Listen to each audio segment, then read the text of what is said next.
Hello 9th class chapter cell cycle fundamental unit of life cell वाला chapter चल रहा था और इसमें हम लोग प्लाज्मा मेम्ब्रेन, सेल वॉल और न्यूक्लियस पढ़ चुके हैं अब तक।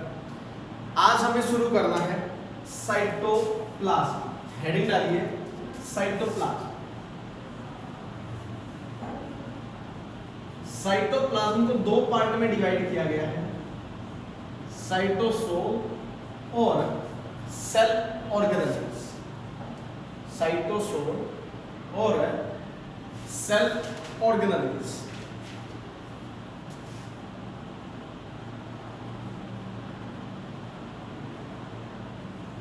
साइटोसोल लिक्विड पार्ट है, लिक्विड या मैं कह दूं fluid part.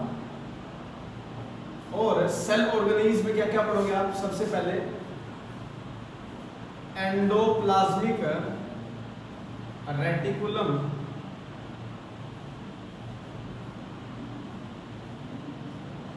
Golgi body,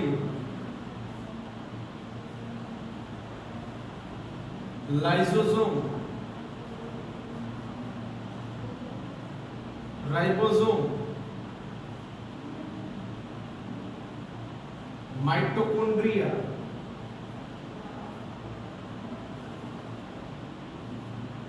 plastid, vacuole, centriole. ठीक है जी, इन सबको एक एक करके पढ़ेंगे हम लोग। पहले सबसे पहले जिक्र करते हैं बेटा साइटोसोल। साइटोसोल के बारे में लिखो, it is the liquid fluid या सोल्यूबल पार्ट, soluble part,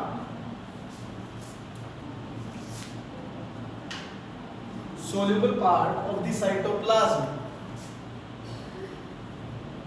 ठीक है जी,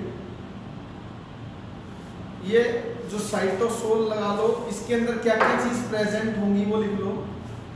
ऑक्सीजन है इसके अंदर, O2 64% होती है इस साइटोसोल में। कार्बन 18% है, कार्बन 18% होता है। हाइड्रोजन 10% है, हाइड्रोजन 10% होता है। और नाइट्रोजन 0.3% होगा। कुछ एक ट्रेस एलिमेंट्स वगैरह हो सकते हैं। What is the function of cytosol बोल दे या फिर साइटोप्लाज्म बोल दे। आपसे फंक्शन पूछ ले, what is the function of cytosol या फिर साइटोप्लाज्म, तो क्या लिखोगे? पहला फंक्शन है बेटा, it store chemical substance like glucose, amino acid etcetera. इनको स्टोर हाउस की तरह स्टोर करके रखता है, विटामिन, आयरन वगैरह। Second, it is the site where glycolysis take place.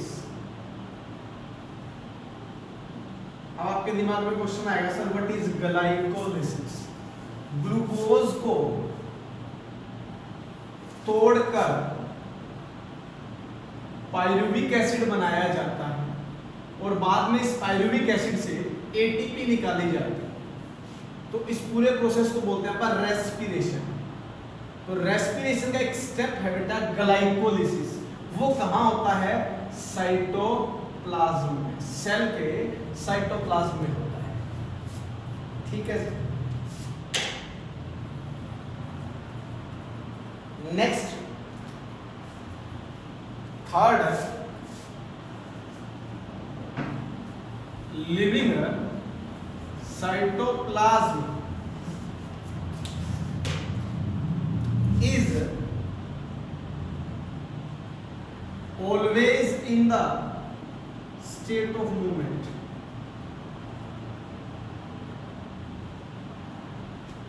In the state of movement, move करता रहेगा। जैसे हम पढ़ेंगे हम अमीबा के अंदर जो साइटोप्लाज्म से ही मूवमेंट।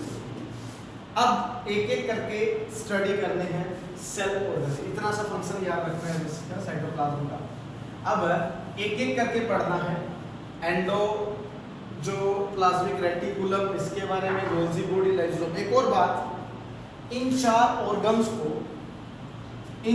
ऑर्गन्स को जो सेल ऑर्गेनेल्स हैं इनको एंडो मेम्ब्रेन सिस्टम बोलते हैं। Endo membrane system,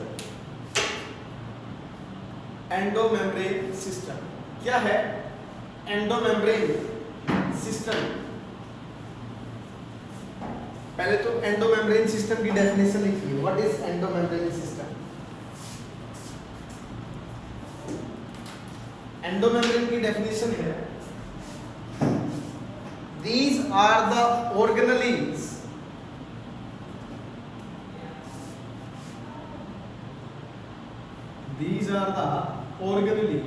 which work in a coordinate manner। Coordinate manner में ये काम करती है, मतलब एक दूसरे के साथ मिलकर काम करती हैं these cell organelles। तो सबसे पहले हेडिंग डालिए एंडोप्लाज्मिक रेटिकुलम। सबसे पहले हेडिंग डालिए एंडोप्लाज्मिक रेटिकुलम। ER शॉर्ट में से बोल देते हैं ER, एंडोप्लाज्मिक रेटिकुलम। न्यूक्लियस के बाहर प्रेजेंट होगा ये स्ट्रक्चर जो ER है, endoplasmic reticulum.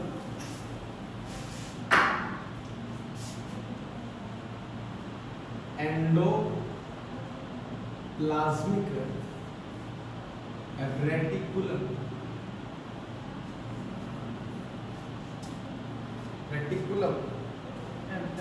Reticulum that is ER। चलिए पहले इसकी स्ट्रक्चर की बात करते हैं। हाफ इधर बना रहा हूं मैं, हाफ ये न्यूक्लियस है मान लो, इससे आगे इधर आ जाएगा, बाहर सेल मेम्ब्रेन है, इसके बाहर इस तरीके से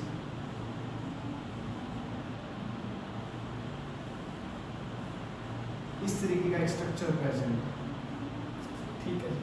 ये न्यूक्लियस है हमारा, इसके बाहर ये endoplasmic reticulum.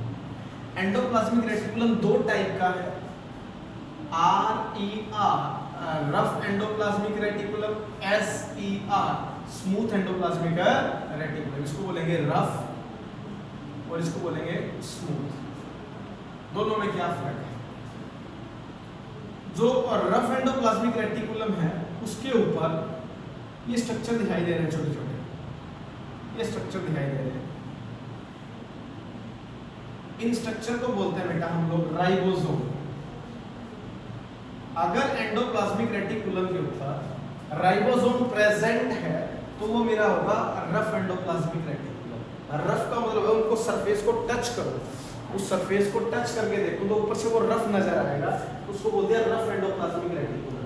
Smooth endoplasmic reticulum के बारे में कहता है जिसके अंदर एंडोप्लाज्मिक रेटिकुलम वो वाला जिसके अंदर राइबोसोम एब्सेंट होंगे, उसे बोल देंगे हम लोग, उसे बोल देंगे हम smooth endoplasmic reticulum.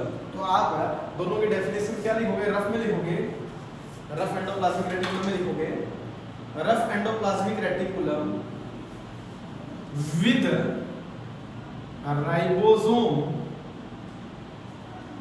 on their surface, on their surface। Smooth endoplasmic reticulum में लिख लो विदाउट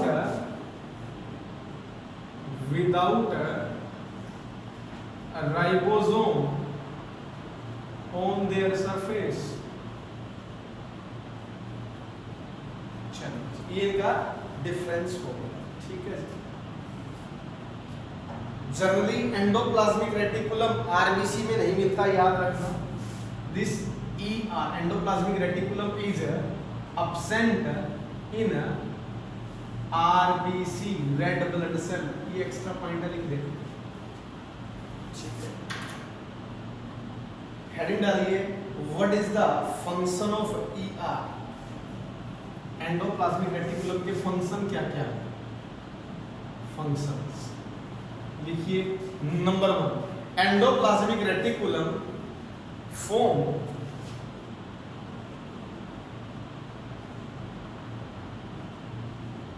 स्पोर्टिंग स्केलेटन। क्या बनाता है बेटा ये? Supporting skeleton, skeleton skeleton, supporting है skeletal framework of the cell, framework of the cell. Second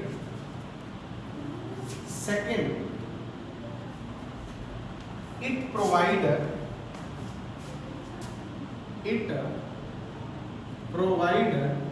a pathway for the distribution of nuclear discharge। Nucleus के अंदर जो भी चीज बनी है उसको डिस्चार्ज बाहर रिलीज करने के लिए रास्ता प्रोवाइड करता है endoplasmic reticulum. Third function, certain enzyme are present, certain enzyme are present in a smooth endoplasmic reticulum to digest fat, and cholesterol।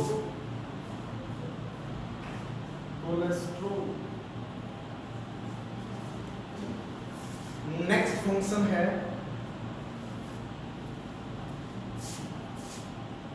it is also associated with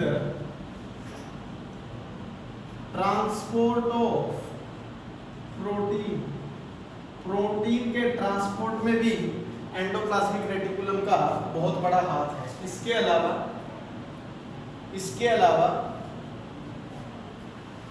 एक फंक्शन और लिख लो,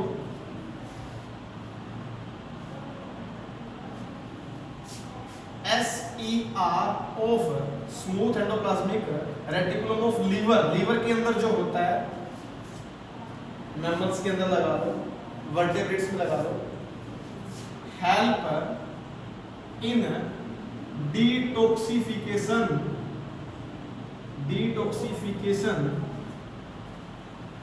मीन्स जितने भी ड्रग्स वगैरह दवाई वगैरह लेते हो उसमें जो पॉइजन सब्सटेंस है उसको डिटॉक्सिफाई करता है लीवर।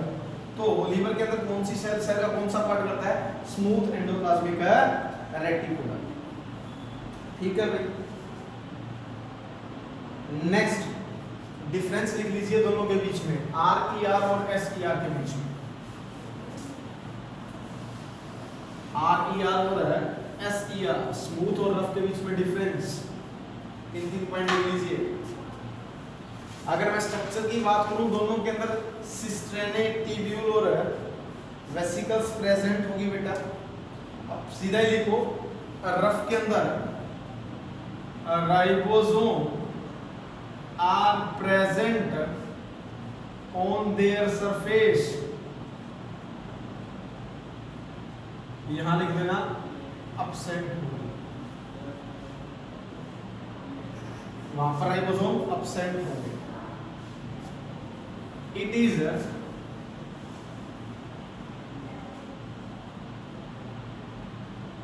स्पेशलाइज्ड है, it is specialised for protein synthesis.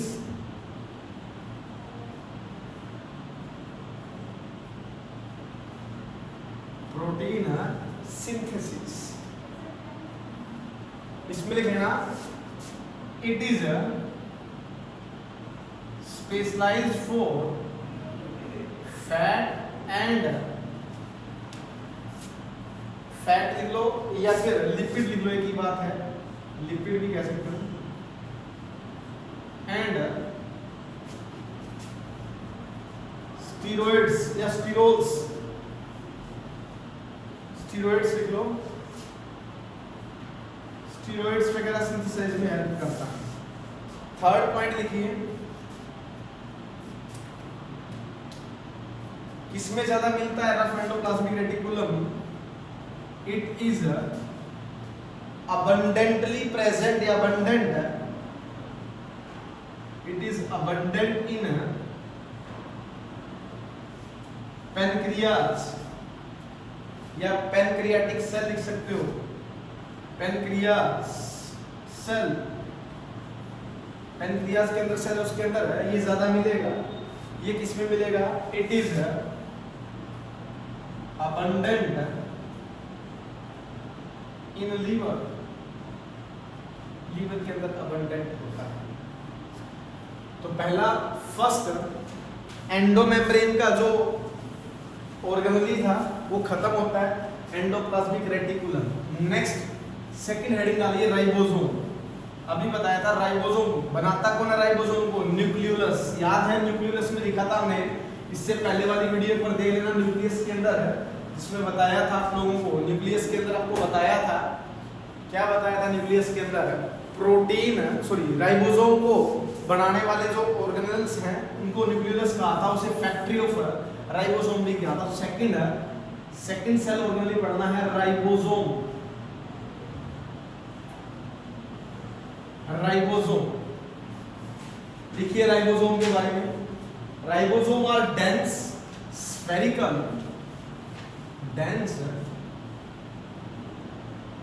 Spherical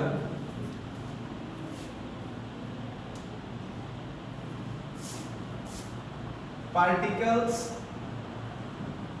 present in cytoplasm, या साइटोसोल बोल सकते हो, उसके अंदर प्रेजेंट होते हैं।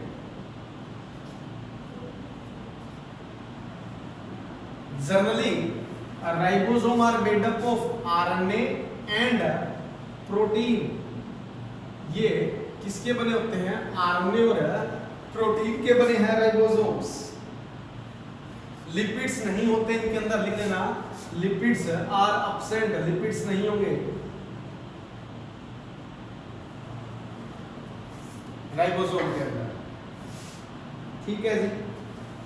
क्या फंक्शन है? एक ही मेन फंक्शन याद रखना है इनका राइबोसोम का, एक ही मेन फंक्शन याद रखना है, प्रोटीन सिंथेसिस। इंपॉर्टेंट रोल है दे प्ले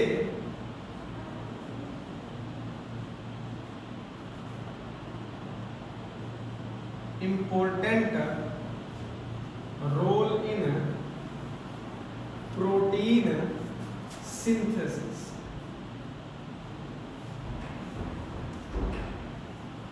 प्रोटीन सिंथेसिस में इनका इंपॉर्टेंट रोल है। एक बार छोटी सी एक चीज बता देता हूं बेटा, याद रखना, डीएनए है, डीएनए से बनेगा मैसेंजर आरएनए और मैसेंजर आरएनए से बनती है प्रोटीन। तो इस प्रोटीन फॉर्मेशन के दौरान मैसेंजर आरएनए से जो प्रोटीन बन रही है इसमें हेल्प करता है राइबोसोम। राइबोसोम तो मैं कह सकता हूं राइबोसोम का मेन जो फंक्शन है किसमें? प्रोटीन सिंथेसिस में, प्रोटीन बनाने में हेल्प करते हैं राइबोसोम। ठीक है, चलिए राइबोसोम के बारे में इतना। Third Golgi body, third Golgi body, Golgi apparatus भी बोल देते हैं, गोल्जी अपरेटस भी बोल देते हैं, गोल्गी अपरेटस।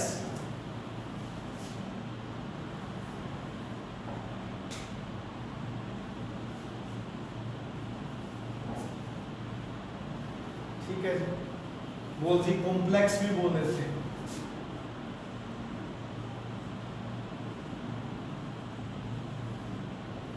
चलिए, गोल्जी अपरेटस क्या है? मेम्ब्रेन बाउंड, ये लाइन लिखो, membrane bound fluid filled, fluid filled, fluid filled structure fluid filled structure present in cytoplasm,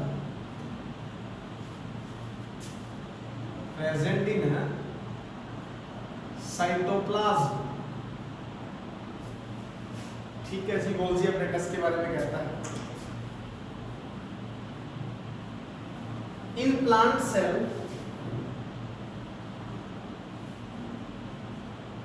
in plant cell they are called dictyosome. इनको क्या बोल देते हैं हम लोग? डिक्टियोसोम बोल देते हैं, डिक्टियोसोम्स।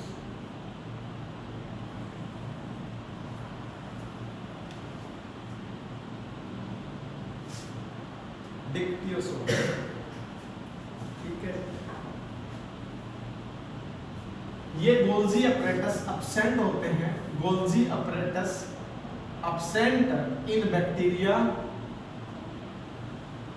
बैक्टीरिया सेल में गोल्जी अपरेटस नहीं मिलेगा आपको। Blue green alga, BGA, blue green alga, mature sperm, mature sperm और रेड ब्लड सेल RBC में नहीं मिलता। ठीक है बेटा। नेक्स्ट फंक्शन क्या है Golgi body? Function of Golgi apparatus, क्या काम करते हैं? लिखो, the main function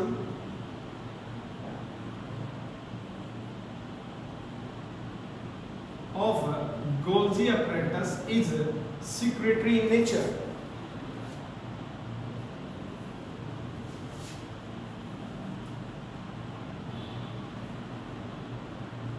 Secretory is secretory.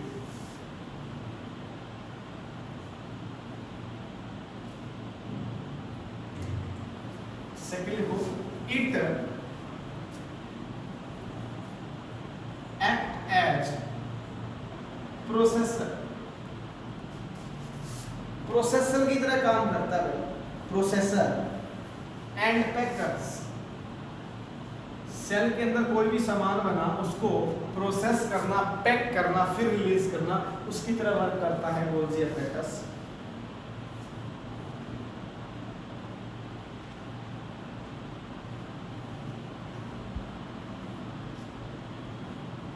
It also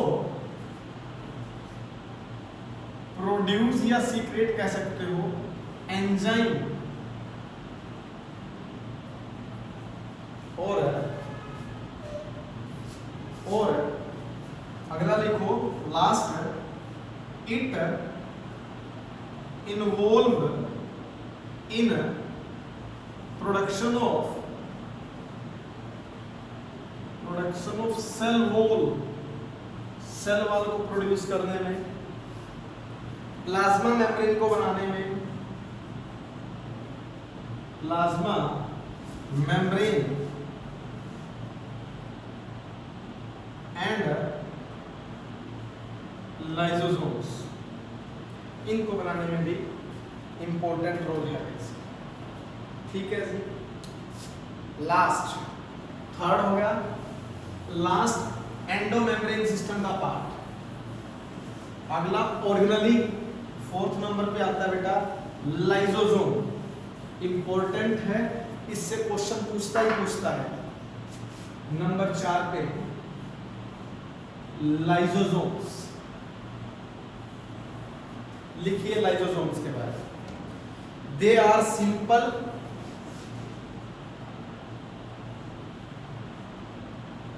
tiny spherical structure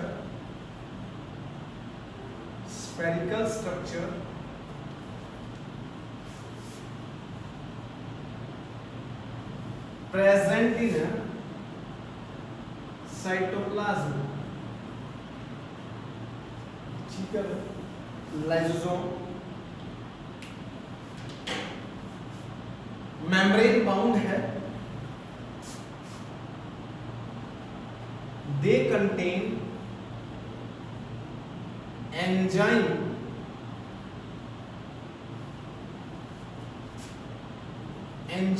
इनके अंदर क्या होता है बेटा, एंजाइम होते हैं। these enzyme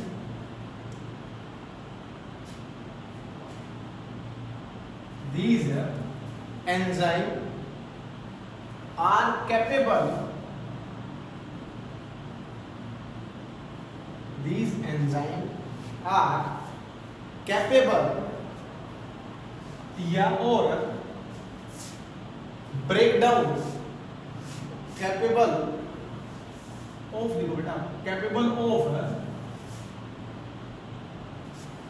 digesting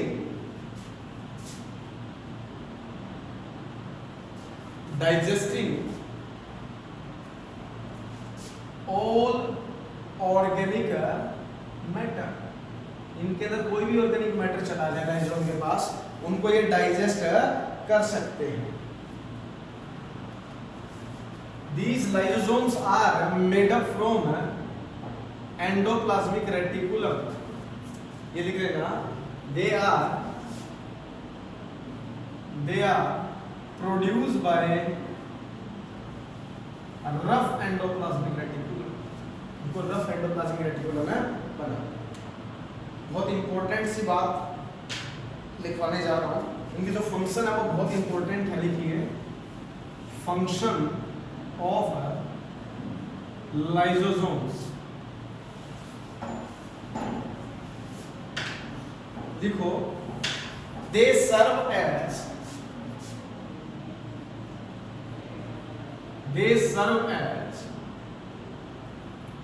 intracellular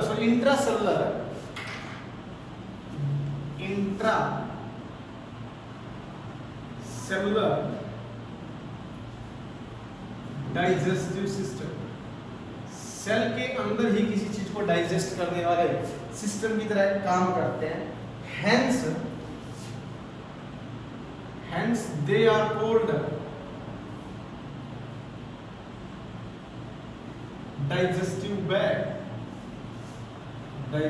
bags। इसीलिए इनको डाइजेस्टिव बैग के नाम से भी जाना जाता है। सेकंड फंक्शन लिखिए इनका, they also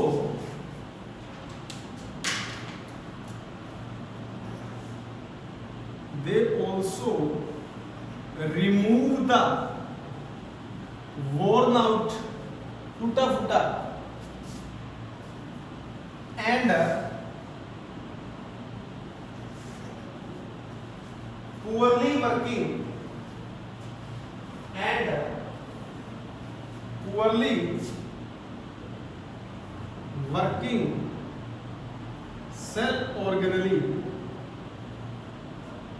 poorly working cell organelle by digesting them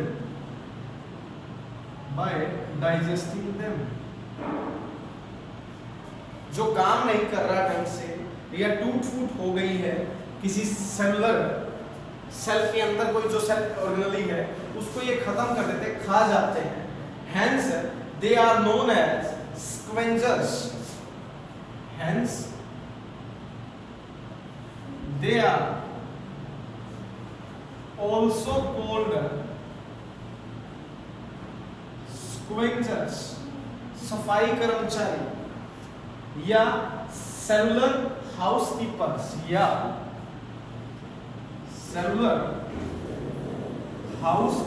भी कहा जाता है इनको।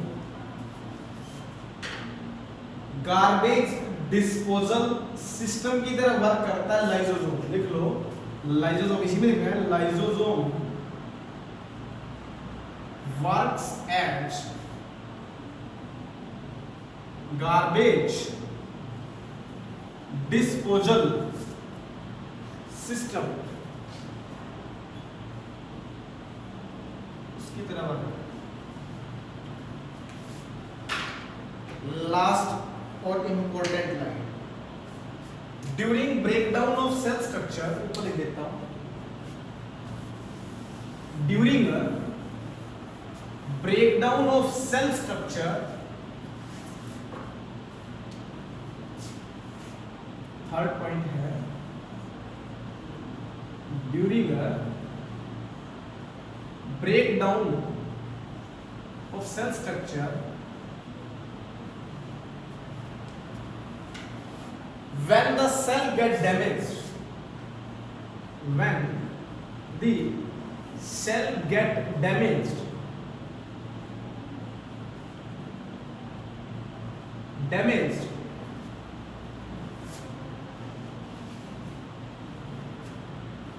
these lysosome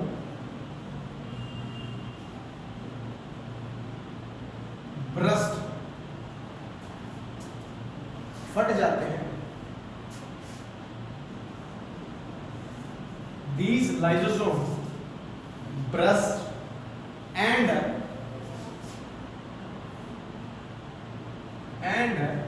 एंजाइम, जो इसके अंदर एंजाइम थे लाइसोम के, eat up the own cell, eat up the own cell. मान लो सेल है जिस टाइम ब्रेकडाउन हो रहा है, सेल के अंदर टूट फूट हो रही है, उस दौरान पूरी सेल डैमेज हो जाए तो ये लाइसोसोम फट जाएंगे और उनसे जो एंजाइम रिलीज होंगे वो पूरी सेल को खा जाते हैं. इसीलिए hence they also known as suicidal bag of the cell.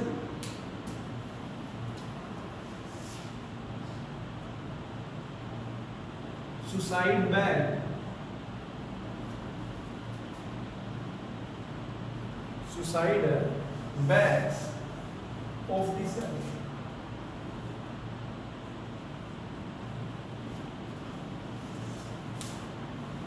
ठीक है. तो ये हम लोगों ने एंडो मेम्ब्रेन सिस्टम कंप्लीट कर दिया बेटा. आज एक लेक्चर और पेंडिंग रहता है इसका, जिसके अंदर जो बच गए माइटोकॉन्ड्रिया, प्लास्टिड और क्या कहते हैं वैक्यूल, सेंट्रियोल वगैरह के बारे में पढ़ेंगे. यहाँ तक होने के बाद आपको जिस बच्चे ने ये वीडियो देखी है, इसका फर्स्ट पार्ट और सेकंड पार्ट नहीं देखा तो ये चीज़ समझ नहीं आएगी. तो मैं आपको रिकमेंड करूंगा फर्स्ट पार्ट से लेकर यहाँ तक आए, ना कि थर्ड पार्ट से वापस फर्स्ट पार्ट में जाए. फर्स्ट पार्ट फिर सेकंड पार्ट फिर थर्ड पार्ट कॉन्टिन्यूसली. एक बार देखने में समझ नहीं आएगा बेटा, नई चीज़ें आपके लिए. कम से कम 2 या 3 बार वीडियो को बार बार देखें. इसको एक बार देखने के बाद पूरा एक बार रीडअप करें बुक में से, उसके बाद फिर दोबारा देखें, कुछ नई चीज़ निकल के सामने आएगी. होप सो आपको सही समझ आ रहा होगा. फिर भी किसी बच्चे को कोई प्रॉब्लम हो तो वो डाउट पूछ सकता है नीचे कमेंट में. एक क्वेश्चन जो हर रोज की तरह आपको दिया जाता है, आपको बताना है आरबीसी है जो आरबीसी, उसके अंदर हमने आज बताया राइबोसोम और ये क्या कहते हैं एंडोप्लाज्मिक रेटिकुलम, ये एब्सेंट होते हैं. आगे पढ़ेंगे माइटोकॉन्ड्रिया, वो भी एब्सेंट होता है. न्यूक्लियस भी एब्सेंट होता है इस आरबीसी में. तो क्यों ऐसा क्यों है, क्या जरूरत है भाई उनकी एब्सेंस होना, आप मेरे को कमेंट में बताओगे. Thank you.